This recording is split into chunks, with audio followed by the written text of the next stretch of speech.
Hello everyone, అందరు ఎలా ఉన్నారు? బాగున్నారా? సో ఈరోజు మినీ బ్లాగ్ ఏంటి అంటే చూసేయండి మీరు కూడా. నేనైతే నాగుల చవితికి అమ్మ తెచ్చిన చీర సార్ అని ఒక వీడియో అయితే పెట్టాను కదా. ఆ వీడియో కనుక ఇంకా ఎవ్వరు చూడకపోయినట్లయితే ఛానల్ నేమ్ కింద లింక్ అయితే ఇస్తాను, వెళ్ళి చూసేయండి. వీడియో నచ్చితే please like, share and subscribe to my channel. ఇంకా ఈరోజు మా అమ్మ అయితే గారెలు చేస్తుంది అనమాట. ఆ వీడియోలో చెప్పాను గారెలు చేసేటప్పుడు మీకైతే వీడియో చేసి చూపిస్తాను అని. సో ఇదేనండి, చూసేయండి. ఫస్ట్ అయితే వేసింది కదా, అదైతే ఎందుకో బాగా రాలేదనిపించింది.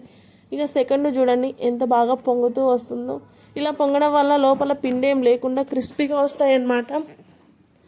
సో ఇదండి ఈరోజు మినీ బ్లాగ్. ఈ బ్లాగ్ మీకు నచ్చినట్టయితే ప్లీజ్ ఖచ్చితంగా లైక్ అయితే చేయండి అబ్బా. వీడియోస్ చూస్తున్నారు కానీ లైక్ చేయట్లేదు. ఓకేనా? బాయ్ మరి. Thank you for watching this video. See you in the next.